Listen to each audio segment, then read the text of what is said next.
And now, it's time for another Dice Tower review with Tom Vasel. Today we're talking about Survive. Now, I already have reviewed Survive, but this is Survive the 30th edition. Okay. Anyhow, this only goes to 4 players. Well, so did the original one, but you could buy a 5 to 6 player expansion. This likely won't get that expansion, but it has somewhat nicer components. So I'll show you it in a minute. But before I did that, well, hang on, let's just do that and I'll be right back.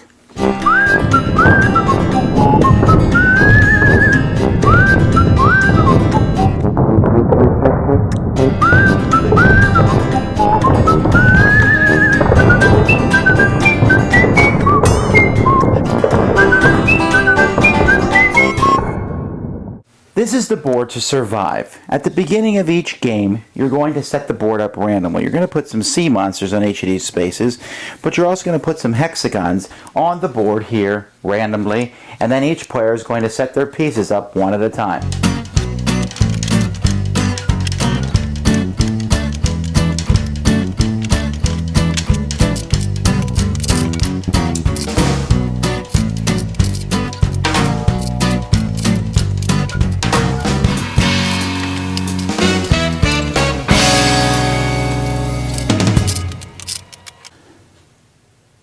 Now, when we're looking at the island, you'll see different people on the island, and each of these people has a certain value. I suppose that there is a caste system here.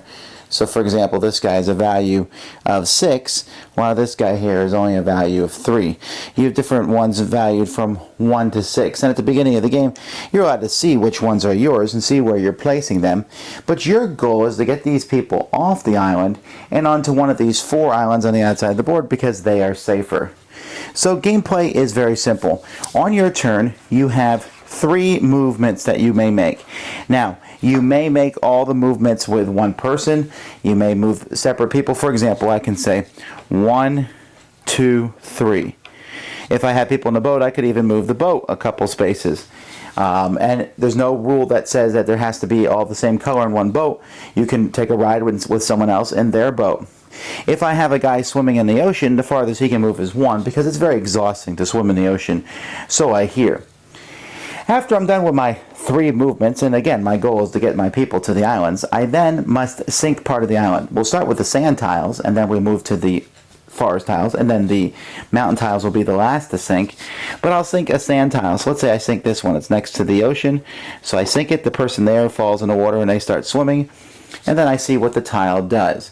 Now, some tiles have a green border like this one. This one instantly brings a shark on the board. Oh, sorry, green, you just got killed by a shark. What sharks will do is when a shark is where a person is swimming in the water, they will get them. People on land don't have to worry about sharks. People in boats don't have to worry about sharks. Other tiles will bring a whale into the game. Whales are kind of annoying because they destroy boats. They do not hurt people. However, if a whale and the shark are in the same spot, the whale can destroy the boat and the shark will kill the person. And then we have the sea monsters, and they're kind of slow, but when they move into a spot, they will kill everything, boats and people, in both of them. Now, there are some tiles, let's see if I can, that are red tiles. These tiles are tiles that you can keep in your hand, and you can play one of these tiles at the beginning of your turn. Each of these tiles has something different that they can do. Fortunately, the back of the book comes and tells us what the different tiles can do that you can play at the beginning of your turn, and these tell you what happens with the green tiles, something that will show up. Either a shark, a whale, a boat, a whirlpool that kills everything next to it, or a volcano.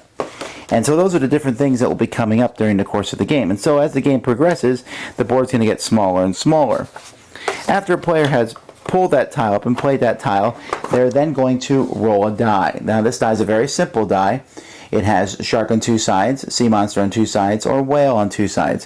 Whatever creature you roll, you may move that creature a certain amount of spaces. They're actually shown on the side of the board in case you forget how many spaces each one can move. So you can see a sea monster can move 0 or 1 spaces, kills everything. A shark can move up to 2 spaces, kills just swimmers. And a whale can move up to 3 spaces and kills just boats. So whichever one you roll, that's what you move. And then you pass your play to the next turn. The game is going to progress as the island gets smaller and smaller as things are destroyed until you start turning over the mountain tiles. And eventually, someone's going to turn over a mountain tile. Wow, what are the odds? The last one, but you never know. It could be the first one, too. A volcano kills everybody who's still in the ocean, and then players will show the people who have reached the islands, and they will total up their points, and whoever has the most points wins. You can play a bit of a communistic version of it, where everybody is the same value, and in which case, then whoever has the most people on the islands win. In fact, there's a couple of variants that the rules mention that you can play with, or you can even play challenges and so on, different challenges. But that's basically how the game works. Get your people to safety. The whole point of this review really wasn't so much what I think, because I already told you I like Survive a lot. I want to see what the kids thought of Survive. So, Amy, do you like to survive? I won! Okay, now I know you won, but my question is, do you like it? Yes. Why? I won. That's pretty... Okay, but so if you lost, you wouldn't like the game? No. So why do you like it? I like it because I was yellow, and I liked it because at the end, Melody told me to pick the other one, but I picked the... All right, Melody, stand up and join us for a second. All right, Melody's with us here, all three of us. Okay, so what do you think about Survive, Melody? I like this game because moving around the people on the water and even on the boats was a lot of fun. And I like how they have the different points on the bottom, and usually sometimes you don't know what it is. Unlike me, I always put my highest numbers on the island first. But moving the sea creatures, sharks and whales and all that, it was a lot of fun. All right, now question here. Survive can be a mean game, don't you think? Yes. Yeah. Do you like it when someone sinks your boat? No. Okay, but you can do that. Like you. Now, who is the worst, meanest person in the game? Hello, he's right here. No, it's your mother. We all know that. Hello, he's right here. All right. Well, Survive can have that effect. I mean, there were moments where we sank people's boats and people got killed by sharks and it was cracking and people were kind of like, ooh, ooh. So if you can't handle that, you might not like this game. But for those of you who do like that and who do like to use sharks to eat up your opponent's pieces, it's really cool. It's a pretty fast game. Takes about 45 minutes, just like the box says. Survive! Thanks so much for watching the Dice Tower videos. Find more great videos and reviews, as well as our top-rated audio podcast at Dicetower.com. You can also find the latest board game news at Dicetowernews.com. I'm Eric Summerer, and you've been watching The Dice Tower. The Dice Tower is sponsored by Fun Again Games, the world's best game source.